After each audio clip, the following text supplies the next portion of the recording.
여호와께서 이르시되 너는 예루살렘 성읍 중에 순행하여 그 가운데서 행하는 모든 가증한 일로 말미암아 탄식하며 우는 자의 이마에 표를 그리라 하시고. 아멘. 헌금 기도는 제가 끝나고 개인적으로 하겠습니다. 자, 오늘이 에스겔서 두 번째 시간입니다. 다소 어려운 듯한 성경책인 것은 사실이지만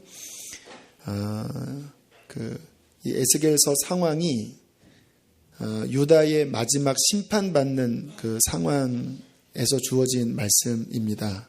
굉장히 이 안에 지금 오늘 이 시대의 마지막 시대에 깨달아야 될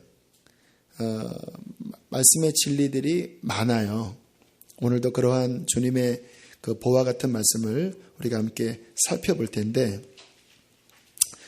이 에스겔서를 통해서 이 시대를 어떻게 살아가야 되는지를 우리가 더 명확하게 말씀 통해서 분별을 했으면 좋겠습니다. 지난주에 살펴본 것은 하나님의 영광이 예루살렘에서 떠나는 장면, 그 장면을 우리가 살펴봤지요. 그리고 그 영광이 어떻게 돌아왔습니까? 주님의 교회, 예수 그리스도의 성전을 통하여 다시 그 영광이 돌아왔습니다. 그게 지난주 살펴본 것인데, 그러나 한 가지 의문점이 있어요. 그 영광이 돌아오긴 했지만 이스라엘에게 돌아온 것은 아니거든요. 교회를 통하여 구원받은 신약의 백성들에게 돌아왔지만 이스라엘에게는 아직 그 영광이 돌아오지 않았습니다. 왜냐하면 아직 예루살렘 성전이 세워지지도 않았고 이스라엘이 하나님 앞에 지금 회개하고 있지 않아요. 물론 과거에 비해서는 예수님 믿는 사람들이 많이 늘어났다고 하지만 아직 절대 다수가 예수님을 부인하고 있어요. 그런데 성경은 언제나 두 가지를 같이 봐야 되는데, 그 성경 안에 나와 있는 이스라엘의 회복의 의미가 한 측은 교회, 우리 예수님을 믿는 이 교회를 통해서 그 이스라엘의 회복의 한 면을 성취하고 있고요. 그러나 또 한 면은 진짜 이스라엘이 회복될 것입니다. 하나님의 약속은 변함이 없거든요.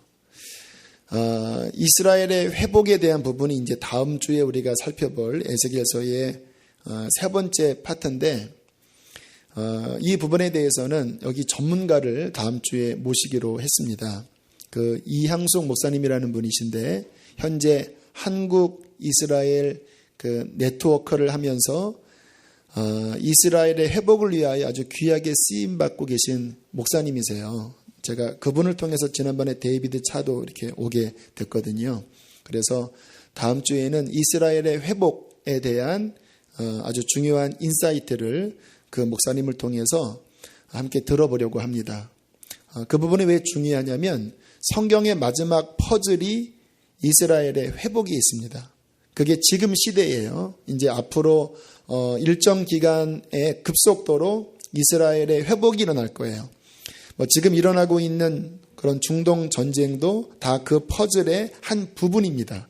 그러니까 지금 이 시대는 성경이 총체적으로 완성되는 시대인데, 그 한 측이 선교 완성이고 또 한 측이 이스라엘의 회복이에요. 이 두 가지는 우리가 아주 예의주시하면서 살펴봐야 될 텐데, 다음 주에는 좀 전문가를 통해서 그 부분을 살펴보도록 하겠습니다.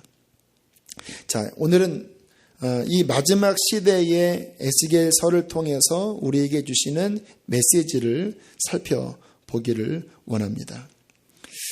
이렇게 우리가 성경을 보면요, 언제나 마지막 시대의 상황은 언제나 그 패턴이 비슷해요.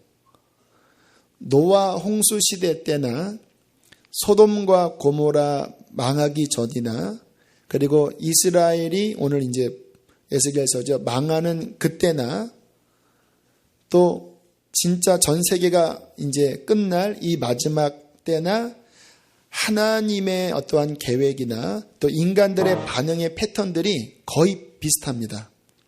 그래서 오늘 하나님께서 마지막 이스라엘에게 무엇을 원하셨는지를 깨달으면, 또 그 당시에 백성들이 어떠한 모습 때문에 하나님께서 진노하셨는지를 깨달으면 그게 곧 우리의 모습을 알 수 있고 이 시대에 하나님께서 무엇을 말씀하시는지를 알 수 있습니다.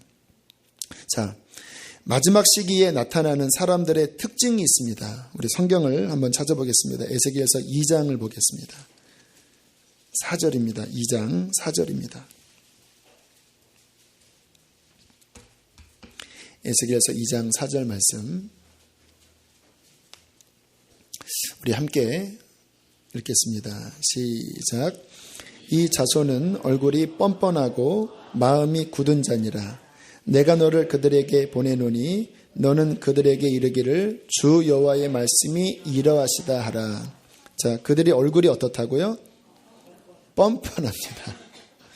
옆에 사람 얼굴을 보십시오. 뻔뻔하면 마지막 시대를 살고 있는 죄인의 모습입니다. 마음이 강팍하게 굳어 있다라는 거예요. 그게 언제나 마지막 시대에 망할 사람들의 공통적인 특징입니다. 그래서 하나님의 메시지가 들려도 움직이지를 않아요. 왜요? 마음이 굳어 있기 때문에. 얼굴이 뻔뻔하기 때문에 죄를 지어도 그 마음의 가책이 별로 없고 하나님의 어떠한 책망의 음성이 마지막 때는 많이 들리거든요. 왜? 하나님은 우리를 사랑하시기 때문에 어떤 사람이 망하기 직전에는요 엄청난 사이렌을 울리십니다. 뭐 천재지변을 통해서도 울리시고 뭐 작년에 일본의 쓰나미도 또 전 세계에 일어나는 지진들도 영의 귀를 기울여서 들으면 마지막 때에 울리는 하나님의 경종들이에요. 각 교회마다 심지어는 뭐 인터넷에 수많은 설교들이 회개하라 회개하라 때가 가까웠다. 아주 뭐 귀가 따갑도록 그러한 소리가 들려요. 그럴 때에 그렇구나. 심판이 다가왔구나. 회개해야 되겠다. 이 마음이 들어야지 구원받을 수 있고 용서받을 수 있거든요. 그런데 문제는 그 마음이 안 든다라는 거예요. 책망의 소리를 들어도 마음이 꿈쩍 움직이지 않는다라는 거예요. 무슨 하나님의 심판이야. 그런 건 우리 때에 일어나지 않아. 그냥 맨날 그냥 마지막 때라고 하는데 좀 그만했으면 좋겠다. 맨날 회개하라고 하는데 좀 교회에서 좀 위로 좀 받았으면 좋겠다. 그렇게 철저하게 사는 거는 목사님들이나 하는 거지 우리 같은 평신도가 어떻게 그렇게 살아. 요즘 이런 마음이 드는 분이 계십니까? 심심한 위로의 말씀을 드립니다. 망할 사람들의 전형적인 마음 태도예요. 제가 웃으면서 말씀을 드리지만 실은 웃을 상황이 아니에요. 그게 언제나 그랬어요. 자, 3장 7절 다시 한번 보세요. 3장 7절. 하나님께서 이스라엘을 향하여 이렇게 말씀하십니다. 함께 읽겠습니다. 시작. 그러나 이스라엘 족속은 이마가 굳고 마음이 굳어 내 말을 듣고자 아니하리니 이는 내 말을 듣고자 아니함이니라. 이번에는 또 이마가 굉장히 굳어 있다. 마음이 굳어 있어서 내가 너를 통해서 전하는 그 마지막의 메시지를 그들은 듣지 않으려고 할 것이다. 정말 구원받은 사람들의 특징은요, 경고의 음성이 들릴 때에 마음이 떱니다. 왠지 아세요? 마음이 부드럽기 때문에 그래요. 박보희 목사님이 그러시더라고요. 같은 이야기를 하시더라고요. 구원받을 사람들은 좁은 길로 걸어가라. 구원받을 자가 적다고 하면 떤대요. 주님, 제가 어떻게 하면 좋겠습니까? 그런데 그렇지 않은 사람들은 대적한대요. 그런 게 어딨냐. 그러니까 그 반응이 결국은 중심의 마음의 태도입니다. 그 마음이 부드럽고 연한 사람들은 주님 맞습니다. 제가 죄인입니다. 거기에 나오는 그 책망받을 자가 바로 저입니다. 주님 저를 불쌍히 여겨주십시오. 그렇게 반응을 보여요. 그럼 그 사람이 악하냐? 그렇지 않아 보여요. 하지만 언제나 두렵고 떨리는 겸손한 마음, 또 각성된 마음이 있기 때문에 그러한 책망과 회개의 말씀을 들을 때 그게 자기같이 여겨지니까 가슴을 찢어요. 그런데 하나님께서는 바로 그러한 사람들을 사랑하시고 긍휼을 베푸신다라는 거예요. 참 이상하죠. 하나님이 그러한 마음을 가진 자를요 좋아하신다라니까요. 제가 영적으로 침체되어 있을 때 기도하던 제 친구가 저에게 강하게 책망을 했습니다. 너 그러면 지옥 간다. 얼마나 제가 놀랐는지요. 그날 막 삼각산 올라가서 하나님 막 저를 용서해달라고 막 하도 우니까 옆에서 다른 친구가 내가 너를 용서하노라 이러는 거예요. 하도 울어서 그런 건지 아니면 그 친구에게 예언의 영이 임했는지 그래 눈물을 또 끊었는데 지금 좀 아쉬워요. 그때 더 막 회개했어야 되는데 이제 그만 울어라 이러니까 그냥 눈물을 머금었습니다. 그리고 다 20대 이야기예요. 그리고 이제 또 몇 년 지났는데 영적으로 또 다운됐어요. 다운되잖아요. 근데 그날 이제 제가 읽었던 성경 가운데 다니엘서의 메네메네 데길 우바르신 내가 너를 재보니까 미치지 못해서 버렸다. 근데 어느 날 이렇게 그 말씀을 읽고 그날인가 며칠 지나지 않았나 갑자기 속에서 메네메네 데길 우바르신이 떠오르는 거예요. 그래서 이게 뭐지 보니까 버렸다라는 거예요. 그래서 또 하나님 3주 교회에서 작정 기도했습니다. 저를 버리시면 안 됩니다. 근데 3주 끝나고요 불이 내려왔어요. 막 얼마나 뜨거운 불이 내려오는지. 그렇게 제 인생에 저를 강력하게 책망하는 시간들이 있었을 때 가슴을 저는 찢었습니다. 어느 날은 후배 하나가 전도사는 교만하다. 하나님이 책망하신다. 그래서 또 며칠 또 새벽에 기도 가서 막 부르짖고 그렇게 30대를 가다가 이제 40 좀 넘어서 누가 책망하니까 듣기 싫더라고요. 약간 제가 그때 경각심을 울렸습니다. 아, 내가 영적으로 문제가 생겨가고 있구나. 뭐를 보고 알았는지 아세요? 제 마음이 회개의 음성이 들릴 때 굳어있는 마음이 느껴지는 거예요. 그거는 아니거든요. 제가 잘못을 안 했어도 그러한 책망이 들어올 때 마음이 연하여져서 떨려서 가슴을 찢는 자가 복된 자예요. 그런데 어느 날은 제 마음이 그게 싫고 화가 나고 대들고 싶고 하는 마음이 들 때에 저는 말씀을 아니까 내가 문제가 있다는 것을 깨닫고 의지적으로 회개했습니다. 그때는 일부러 더 하나님 저 이러면 이거는 망할 짓입니다. 하나님. 그리고 사과하고 열왕기 하에 보면 하나님이 사랑하셨던 왕 요시야 왕이 나옵니다. 그때도 이제 영적으로 안 좋은 상황이었는데 우연히 신하가 율법책을 발견합니다. 모세오경이에요. 근데 그 안에는 재앙의 말씀이 많거든요. 요시야 왕에게 그 말씀을 읽어줬습니다. 예언이 아니라 그냥 두루마리 율법책을 읽어줬어요. 그런데 그때 요시야 왕이 어떻게 했는지 아시죠? 열왕기와 22장 11절 왕이 율법책의 말을 듣자 곧 그의 옷을 찢으니라. 아무 재앙이 안 일어났어요. 또 자신은 왕입니다. 안전해요. 그런데 말씀만 들었는데 마음이 찢어지면서 그 왕이 통곡하고 하나님 앞에 엎드리면서 울었습니다.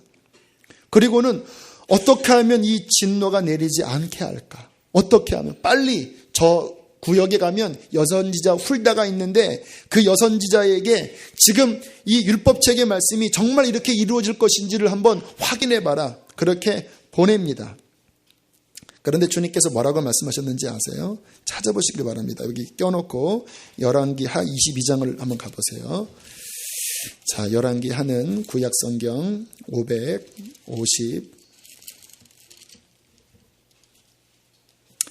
555쪽 6쪽입니다. 열왕기 하 22장 자 19절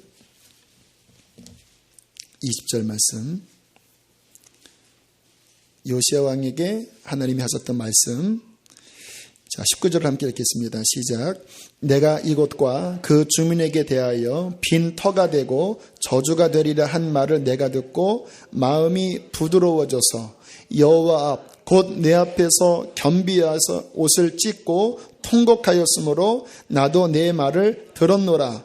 여호와가 말하였노라. 하나님이 얼마나 기뻐하셨는지 나의 그 떨리는 음성에 네 마음이 연하여져서 네 마음이 부드러워서 네가 내 앞에 옷을 찢고 통곡하였기 때문에 어떻게 했다고요, 주님이? 나도 내 말을 들었다. 너랑 나랑 대화가 된다 이 말이에요. 나의 이 재앙의 말이 너의 마음에 받아들여졌으므로 나도 너의 말을 받아주겠다. 여러분, 우리가 하나님의 음성을 들어드리면요, 하나님도 우리 음성을 들어주십니다. 왜 때로는 우리 기도가 상달 안 되는지 아세요? 하나님이 그렇게 말씀하셨는데도 우리가 안 들어드리면요, 잠언서에 말씀합니다. 나도 너 말 안 듣겠다. 20절 말씀 함께 보겠습니다. 20절 시작. 그러므로 보라, 내가 너로 너희 조상들에게 돌아가서 평안히 묘실로 들어가게 하리니 내가 이곳에 내리는 모든 재앙을 내 눈이 보지 못하리라 하셨느니라 하니 사저들에게 왕이 보고하니라. 그렇죠. 주님께서 뭐라고 말씀하십니까? 너는 이 재앙에서 면제시키겠다. 우는 자에게 재앙을 안 내리시겠다라는 거예요. 오히려 강팍한 자에게 그 재앙이 임하지, 하나님의 말씀 앞에 떨었던 그 자는 내가 너는 내 말을 들었으므로 이 재앙이 지나가게 하겠다라고 말씀을 하십니다. 여러분, 이 말씀은 지금 이 시대에 저와 여러분에게 주시는 하나님의 말씀입니다. 회개하세요라는 말씀이 축복의 말씀이에요. 제가 아는 어떤 목사님은요, 그 윤석정 목사님 아시죠? 그 중고등부 성회 때 그 윤석정이라는 이름을 가지고 삼행시를 지었대요. 어떤 한 아이가 나와서 윤석정 목사님 석가모니처럼 앉아있지 말고 전도는 하세요. 그랬더니 목사님이 그 얘기를 듣고 가슴을 찢었습니다. 네가 한 말은 하나님이 나한테 하시는 말씀이다. 내가 요즘 전도를 안 한다. 여러분, 내가 회개합니다. 하나님이 이 아이를 통해서 나에게 말씀하셨습니다. 여러분, 이 마음이 부드러운 마음이에요. 제가 청년 사역을 할 전도사 시절에 이제 막 하나님께서 이제 은혜를 주셔서 막 이렇게 그 청년들이 은혜 받고 그리고 간증하는 겁니다. 근데 항상 그 은혜 받고 하는 간증 보면 거의 비슷한 거 아시죠? 이렇게 하나님 음성을 들었는데 날 사랑하신다고 하십니다. 십자가로 내가 늘 그 말이잖아요. 그렇죠? 그런데 언제나 평생에 듣던 말씀이지만 언제나 들을 때마다 감격스럽지 않으시나요? 누군가 회개하고 또 예수님 만났다고 하면 언제나 들은 말씀이지만 좋지요? 안 좋으세요? 근데 어린 청년 하나가 저한테 그런 피드백을 보이는 거예요. 전도사님 맨날 똑같은 얘기만 해요. 제가 그 이야기를 듣고 가슴이 덜컹했습니다. 얘가 왜 이러지? 얘가 분명히 그 중고등학교 때 주님 만나고 저를 통해서 예수님 만난 친구거든요. 그런데 아니 몇 년 지나지 않았다고 그런 이야기를 들으면서 맨날 똑같은 얘기 이렇게 반응을 하는 그 소리를 듣고 이 아이의 마음이 지금 굳어 있구나. 여러분, 사람의 마음이 얼마나 간사한지요. 마음이 은혜 안에 있을 때는요, 무슨 소리를 들어도 어떤 회개 소리를 들어도 그게 마음을 찔리고 그게 감사거리가 되고 은혜가 되는데요. 이 마음이 이렇게 변하면요, 이게 싫어요. 영적인 게 싫어요. 왜 꼭 그러냐? 이렇게 반응을 보이게 되는 거예요. 이 마지막 시대에 우리가 살 길은 따라합시다. 마음이 굳어지지 않도록 계속 갈아엎자. 갈아엎어야 돼. 다른 게 없어요. 갈아엎어야 돼요. 저도 계속 갈아엎어야 돼요. 어저께 기도와 말씀 샤워 집회를 했는데요. 제가 아내랑 그런 얘기했습니다. 이 집회는 나를 위한 거다. 나를 위한. 그래도 아침 10시부터 6시까지 그렇게 부르짖고 말씀 읽고 그렇게 나아가고 나면요. 제 영 안에 다시 뭔가 이렇게 뭉쳐있는 것들이 풀어져요. 왜요? 그 시간에 하나님 앞에 나갔기 때문에. 끝날까지, 주님 앞에 서는 그날까지 내 마음이 얼마나 간사한지를 알기 때문에 저는 내 마음 믿지 않고 나 자신을 믿지 않고 계속해서 하나님 앞에서 그의 말씀의 곡괭이로 제 마음을 부드럽게 갈아엎어서 저는 요시야 같이 되기를 원합니다. 여러분, 이 마지막 상황에서 하나님께서 우리에게 원하시는 것은요, 어려운 게 아니에요. 구원받을 자가 적다, 좁은 길로 들어가야 한다 하면 뭐 기가 막힌 그러면 행위를 해야지 구원받는 줄 알아요. 아닙니다. 실은 하나님이 원하시는 거는요, 너무 우리가 뻔히 알고 있는 거고 너무 쉬운 거예요. 하나님께서 우리에게 원하시는 거는 높은 게 아닙니다. 아주 기본적인 거예요. 자, 에스겔서 18장으로 넘어갑니다. 에스겔서 18장 21절로 23절. 하나님께서 에스겔을 통해서 그 이스라엘 백성, 유다 백성에게 그렇게 말씀을 하시는 거예요. 자, 에스겔서 18장 21절로 23절을 함께 쭉 읽습니다. 시작. 그러나 악인이 만일 그가 행한 모든 죄에서 돌이켜 떠나 내 모든 율례를 지키고 정의와 공의를 행하면 반드시 살고 죽지 아니할 것이라. 그 범죄한 것이 하나도 기억함이 되지 아니하리니 그가 행한 공의로 살리라. 주 여호와의 말씀이니라. 내가 어찌 악인이 죽는 것을 조금인들 기뻐하랴. 그가 돌이켜 그 길에서 떠나 사는 것을 어찌 기뻐하지 아니하겠느냐. 무슨 말씀을 하시냐면요, 하나님이 원하시는 것은 결코 심판이 아니라는 거예요. 마지막 때다 나에게 순종하는 그 믿음의 길로 빨리 돌아와라. 그게 사는 길이다. 네가 여전히 마음에 죄를 품고 악을 품고 강팍한 마음의 길에 서 있으면서 망하기를 싫어한다고 한다면 그게 어떻게 말이 되겠느냐. 돌이켜서 턴해서 나의 율례를 순종하고 너의 마음을 부드럽게 하고 겸손하게 하고 나를 사모하면서 내 길 안으로 들어오면 그게 내가 너에게 기뻐하는 길이라고 말씀하여 주시는 것입니다. 여러분, 신앙생활을 하는 것은 단순한 거예요. 천국 가는 길은 어려운 게 아닙니다. 그냥 하나님 앞에 철저하게 회개하고 하나님 뜻대로 살면 돼요. 그냥 그거예요. 그냥 말씀에서 가르치는 대로 하라 하는 거 하고 하지 말라 하는 거 하지 말고. 근데 주님께서 하지 말라고 하는 걸 자꾸 하는 마음이 들면 십자가 붙잡고 애통하게 회개하고 주님 좀 도와주세요. 주님 좀 성령으로 도와주셔서 이 옛사람을 다 벗어버리게 해주세요. 그렇게 몸부림치면요, 그것만을 가지고도 주님께서는요 얼마나 흐뭇해하시고 기뻐하시고 사랑하시고 막 은혜를 그냥 하염없이 쏟아부어 주는지 아세요? 그거 아세요, 여러분? 하나님이 무서운 분이 아니세요.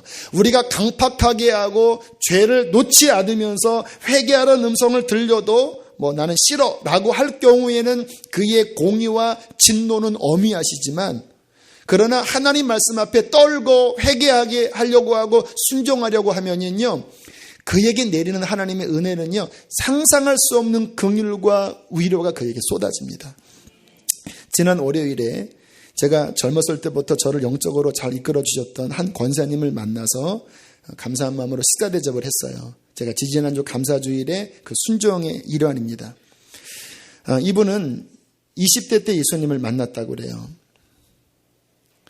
원래는 이제 기독교를 싫어한 분이었는데 그 남동생이 그 누님을 업고 그 부흥회 하는 곳에 그냥 탁 놓은 거예요.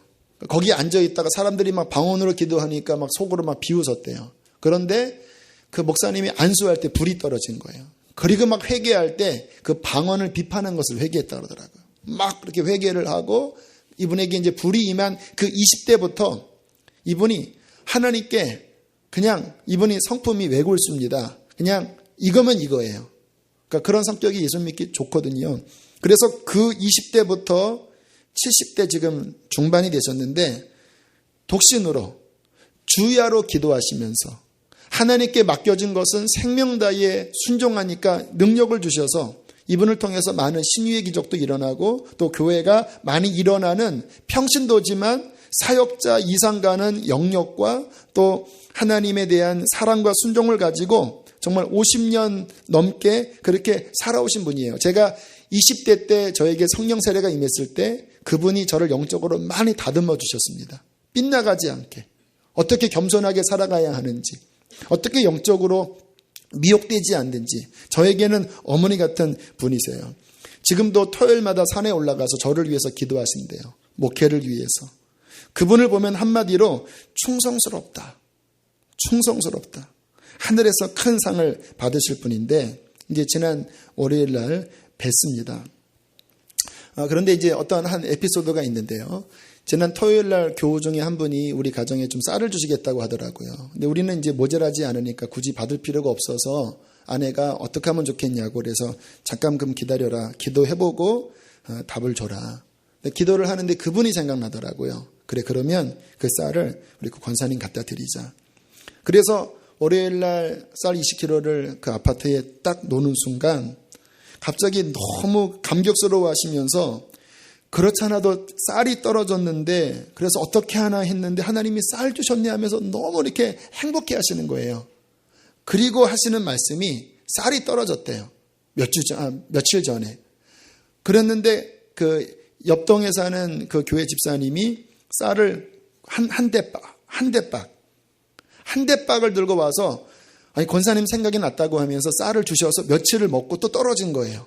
그리고 제가 20kg를 딱 놓는 순간 하나님이 어떻게 나는 생각만 해도 이렇게 응답하시는지 모르겠다. 그렇게 간증을 하시면서 감격스러워하는 거예요. 제가 그 이야기를 듣고 뭐라고 대답했냐면 성경대로입니다. 권사님이 먼저 그의 나라와 의를 구하기 때문에 지금 70 중반이 됐는데도 여전히 하나님께 쓰임받으면서 어려운 분들을 위해서 기도하시거든요. 하나님의 나라와 의를 구하시기 때문에 하나님께서 우리 권사님을 이렇게 도와주시는 거라고. 그분을 보면 하나님의 물론 잘 살지 못하세요. 하지만 그러한 세세한 것들을 통해서 하나님의 긍휼과 사랑이 그 인생을 이렇게 덮고 지나가시는 거예요.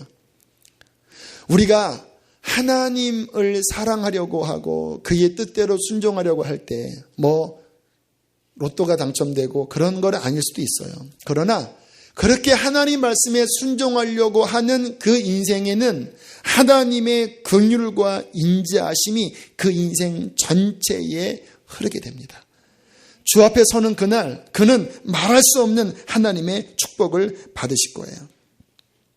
저도 가만히 보면요, 이렇게 목회를 하니까 주님의 마음이 이렇게 많이 느껴져요. 제가 알아요. 제가 없는 감정이 순간순간 생기는데 어떤 교우들을 바라보면 막 기쁘고 흐뭇해요. 제 감정이 아니에요. 하나님이 저 모습을 얼마나 기뻐하실까. 저렇게 말씀에 순종하려고 하고 저렇게 부족한 자지만 저를 통해서 이렇게 어떤 말씀이 전해질 때 거기에 이렇게 반응하는 모습을 보면 인간적인 마음이 아니라 하나님이 저 모습을 얼마나 좋아하실까. 근데 그때 그 드는 느낌을 보면 큰일이 아닙니다. 작지만 그 중심이 하나님을 향하여 그의 말씀을 향하여 마음을 사랑하면서 적극적으로 순종하려고 할 때에 하나님의 사랑이 그 안에 느껴지는 거예요. 저는 그게 제 마음이 아니라는 것을 알아요. 하나님의 마음입니다. 하나님과 나 사이의 관계를 온전히 갖는 것은요, 어떻게 보면 쉬운 거예요. 철저히 회개하고 하나님 말씀에 순종하려고 애를 쓰면 그 안에 영원한 생명과 그 천지 만물을 창조하신 하나님의 긍휼과 사랑이 부어진다라니까요. 하나님의 마음을 잃어버리고 하나님의 진노를 받는 것은요, 큰 게 아니에요. 마음을 완악하게 하고 강팍하게 하고 그의 말씀이 들려질 때에 그 말씀을 거절하는 그 작은 것 하나가 그 인생을 하나님으로부터 끊어지게 하는 것입니다. 다시 성경 보세요. 에스겔서 33장. 이 에스겔서에 나타난 하나님의 마음 33장 10절로 11절입니다. 이 시대에 하나님이 우리에게 주시는 하나님의 마음이에요. 세상의 끝이 왔다. 말세다. 그러면 우리가 어떻게 하라는 거예요? 이렇게 하라는 거예요. 프리메이슨이니 일루미나티니 그런 많은 지식을 아는 게 실은 중요한 게 아니에요. 자, 10절 11절 읽습니다. 시작. 그런즉 인자야 너는 이스라엘 족속에게 이르기를 너희가 말하여 이르되 우리의 허물과 죄가 이미 우리에게 있어 우리로 그 가운데서 쇠퇴하게 하니 어찌 능히 살리려. 자 보세요. 그래 망했다 우리 죄 많다. 하나님의 진노 이제 이런 거 안다. 우리 이제 끝이다. 그러면서 좌절하고 자포자기하는 마음을 가진 그들의 음성을 듣고 11절에 주님께서 이렇게 말씀하세요. 시작. 너는 그들에게 말하라. 주 여호와의 말씀이니라. 나의 삶을 두고 맹세하노니 나는 악인이 죽는 것을 기뻐하지 아니하고 악인이 그의 길에서 돌이켜 떠나 사는 것을 기뻐하노라. 이스라엘 족속아 돌이키고 돌이키라. 너희 악한 길에서 떠나라. 어찌 죽고자 하느냐.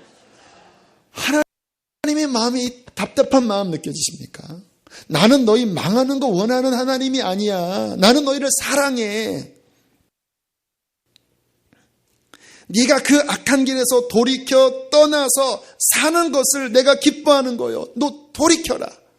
지금 네가 걸어가고 있는 그 우상을 섬기는 길에서 돌이켜라. 너의 그 완악한 마음에서 돌이켜라. 어찌하여 죽고자 계속 그 길을 가느냐. 사랑하는 교회 여러분, 우리 진짜 회개합시다. 이게 겉으로만 회개하면요 안 변화됩니다. 그냥 겉으로만.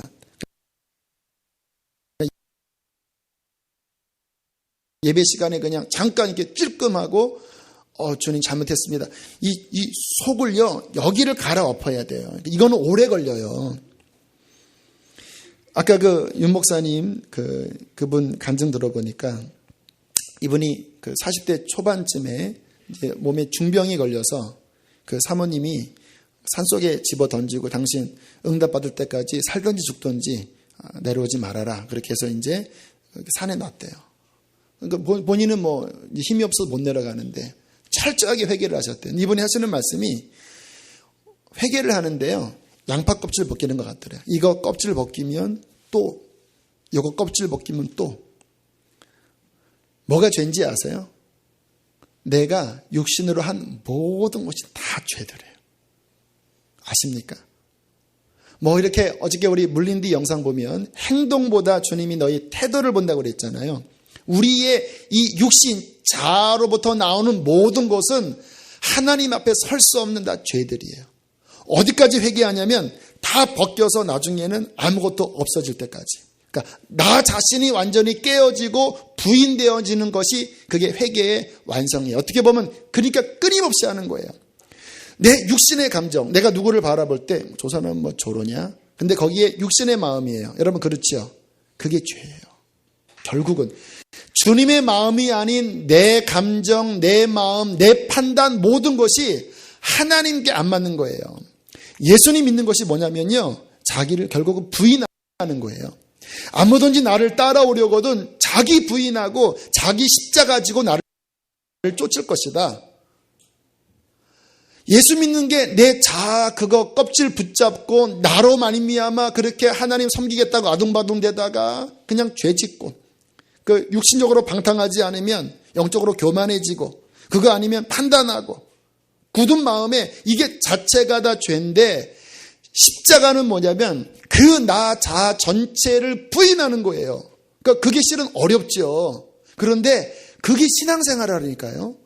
그렇게 믿는 사람이 특별한 사람이 아니라 제가 성경을 읽고 읽으면 결론이 하나예요. 결국은 나 자신을 십자가에서 부인하고 내 속에 예수 그리스도 그 생명을 붙잡고 살아가는 게 신앙생활이에요. 여러분 그 수준으로 주님을 믿기 원하십니까? 그래서 좁은 길이에요. 그렇게 믿으려고 하면 결국은 좁은 길이에요. 그러나 그것만이 생명의 길이에요. 그렇게 살지 않고 내 자아 중심으로 살면서 괜찮겠지? 안 돼요. 여기서 나오는 것은 목회해도 망해요. 왜? 망한다고 하니까 네, 목회도 망해요. 왜냐하면 결국 나 위에서 하는 것이 결국 아닌 거예요. 그래서 철저하게 주님 날마다 나 자신을 벗고 내 옛사람을 벗어버리고 주님, 새 사람, 날마다 예수 그리스도를 입고 내가 그리스도와 함께 십자가에 못 박혔나니 그런 적 이제는 내가 산 것이 아니요 오직 내 안에 예수님이 사십니다. 주님 도우소서. 그러니까 매 순간마다 십자가 붙잡고 또 주님 의지하고 또 내 판단, 내 감정이 있으면 또 회개하고 그렇게 살아가면 마음이 부드러워져서 내 영 안에 주님의 생명이 더 충만해져요. 그렇게 살다가 좁은 길 걷다가 주님 만나면 사는 거예요. 할렐루야.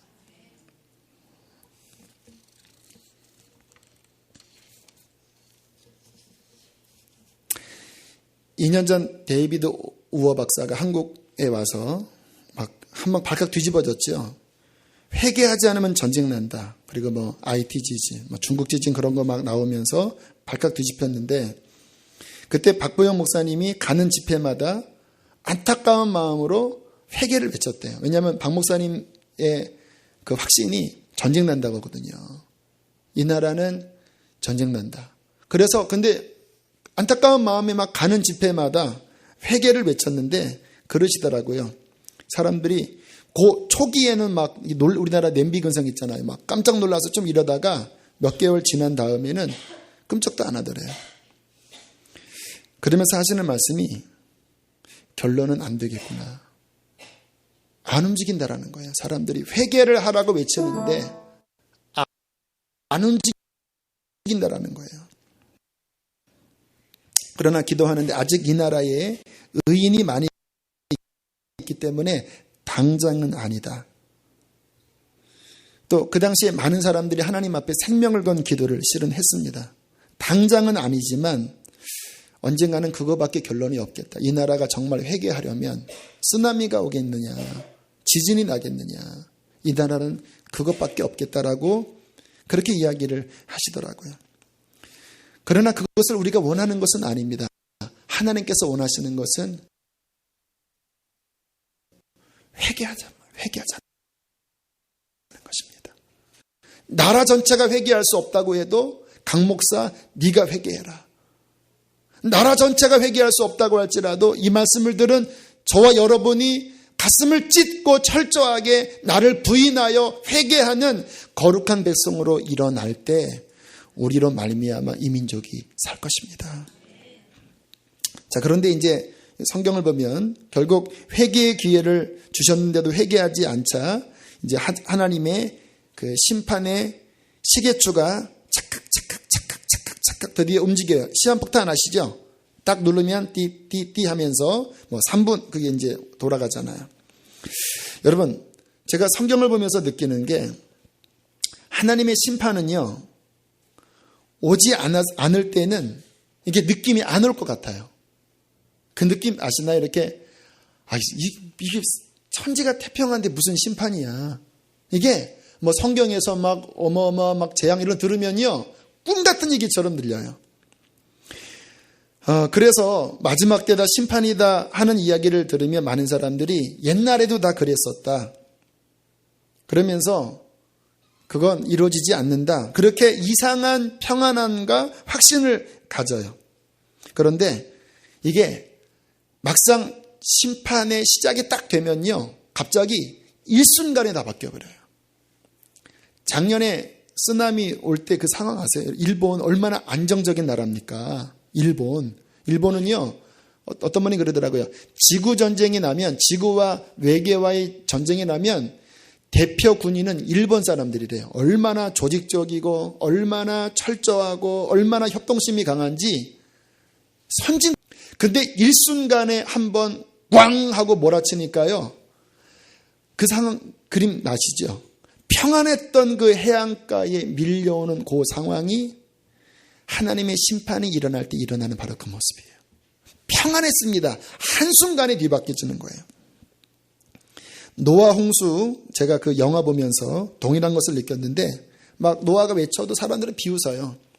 성경에 노아가 600세 되던 해 둘째 달 곧 그 달 11의 날이라 정확하게 날짜를 표현해요.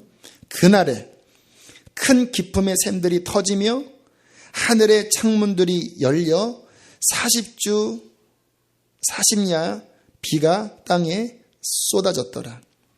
딱 그날이 돼서 땡 하고 시계추가 정각을 딱 하니까 갑자기 일순간에요. 다 바뀌어버리는 거예요. 자, 7장으로 넘어가 보세요. 7장. 에스겔서 7장. 자, 1절로부터 자, 9절까지 말씀.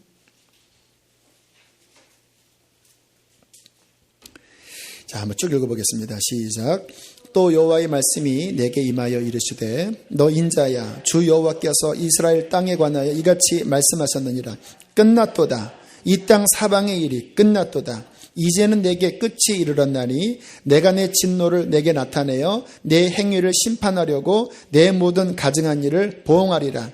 내가 너를 불쌍히 여기지 아니하며 긍휼히 여기지도 아니하고 내 행위대로 너를 벌하여 내 가증한 일이 너희 중에 나타나게 하리니 내가 여호와인 줄을 너희가 알리라. 주 여호와께서 이같이 이르시되 재앙이로다. 비상한 재앙이로다. 볼지어다. 그것이 왔도다. 끝이 왔도다. 끝이 왔도다. 끝이 너에게 왔도다. 볼지어다. 그것이 왔도다. 이 땅 주민아 정한 재앙이 내게 임하도다. 때가 이르렀고 날이 가까웠으니 요란한 날이요 산에서 즐거이 부르는 날이 아니로다. 이제 내가 속히 분을 내게 쏟고 내 진노를 내게 이루어서 내 행위대로 너를 심판하여 내 모든 가증한 일을 내게 보응하되 내가 너를 불쌍히 여기지 아니하며 긍휼히 여기지도 아니하고 내 행위대로 너를 벌하여 너희 가증한 일이 너희 중에 나타나게 하리니 나 여호와가 알리라. 하나님이 이 날이 오기 전에 그분은 인자와 자비이기 때문에 계속 기회를 주십니다. 이 때가 이르기 전까지 수백 년 동안 수많은 선지자를 보내서 회개해라. 회개해라. 근데 결국은 이제 얼굴이 뻔뻔해지고 이마가 굳어서 더 이상 기회가 없는 주께서 외치십니다. 끝이 왔다. 그때는 긍휼이 임하지 않는다. 하나님의 심판 때에는요, 긍휼이 아닙니다. 그의 엄정한 공의가 세상에 쏟아져 버리는 거예요.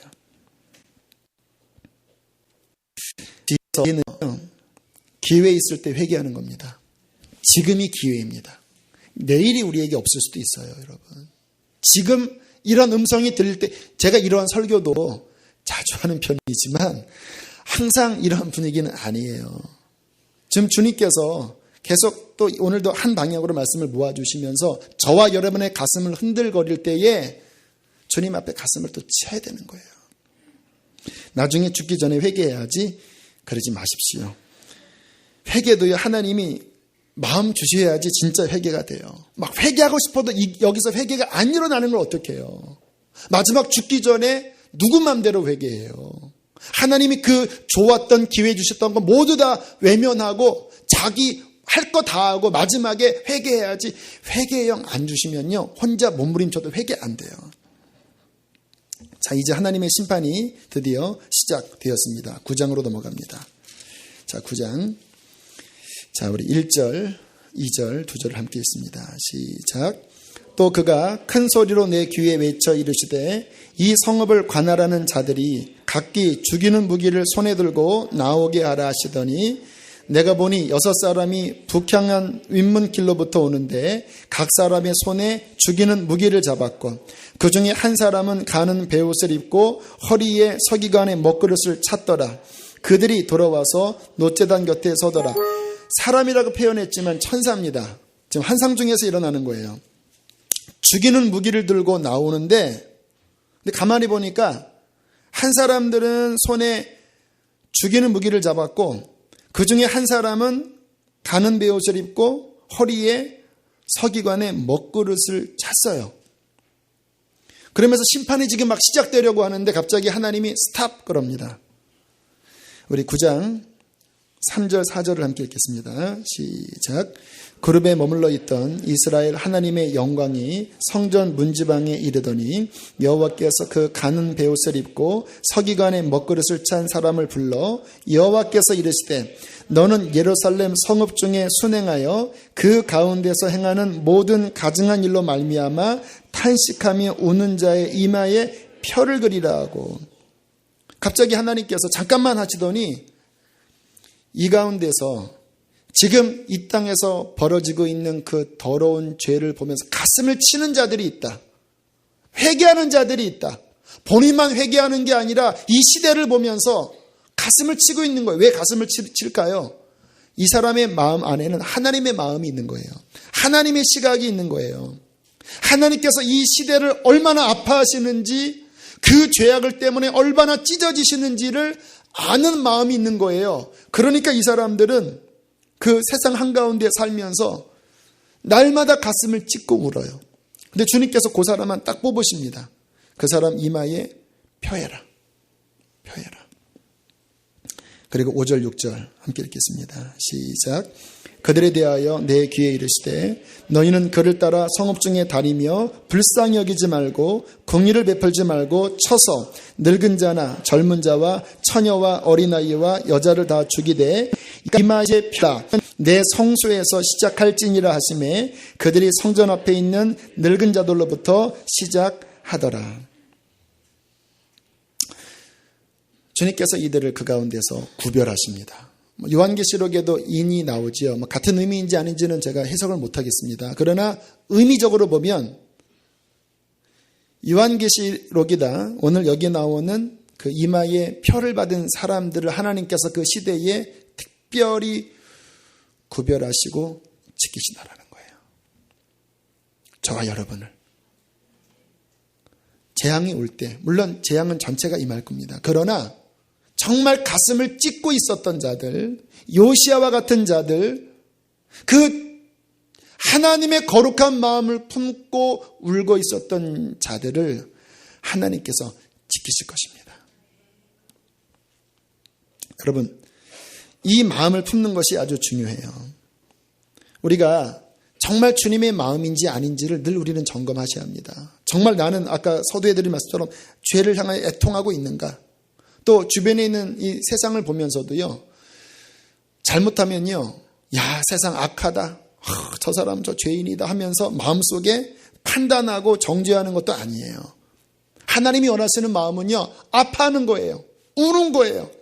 나의 죄 때문에도 울고 세상의 죄 때문에도 울고 우리 옆에 있는 이웃들이 하나님 앞에 서지 못하고 그렇게 망해가는 것들을 바라보면서 가슴을 찢고 탄식하는 요시야의 마음, 그게 모세의 마음이잖아요. 모세도 이스라엘 백성들이 그렇게 막 범죄하면서 대들 때 하나님이 이 백성 내가 끝내겠다 할 때 뭐라고 합니까? 차라리 내 이름을 생명책에서 지워주십시오. 하나님 멸하시면 안 됩니다. 하나님 차라리 나를 죽여주십시오. 주님께서 언제나 마지막 시대에 찾는 사람은 그와 같은 사람들이에요. 그래서 에스겔서에 보면 내가 이 성 가운데에 나의 진노를 막아줄 자, 정말 탄식하면서 울면서 하나님 차라리 내 이름을 지워주세요 하는 나의 마음을 가진 자를 찾다가 없음으로 내가 이상히 여겨 진노를 쏟았다고 이야기하시거든요. 주님이 이 마지막 시대는 두 종류 사람이에요. 죄 가운데 버무려져서 죄악 가운데 살던지, 아니면 정말 하나님의 마음을 품고 그 시대에 선지자적으로 외치면서, 그러나 비판하고 미워하는 것이 아니라 탄식하고 울면서 하나님 앞에 중보자로 주의 마음을 품고 사는 그 사람, 둘 중에 하나입니다. 제가 왜 외치는지 아십니까? 거기에 속하길 원치 않고, 제가 외치면서도 두렵고 떨리는 마음으로 저도 회개하고, 그리고 교우들을 위해서 기도하면서도 안타까운 마음으로 하나님 저도 깨워주시고 우리 교우들도 깨워주셔야 합니다. 왜? 그 마음이 하나님께서 이 시대에 찾는 마음이기 때문에 그 마음을 품기를 간절하게 원합니다. 제가 2004년인가 5년도에 꿈을 꿨어요. 어떤 꿈이면 비가 막 억수같이 쏟아지는데 강물이 불어나서 흙탕물이 흘러내리고 있고 거기에 나룻배가 하나 있는데 제가 그 배 위에 앉아서 비를 맞으면서 얼마나 애절하게 기도하는지 아마 중보를 했던 것 같아요.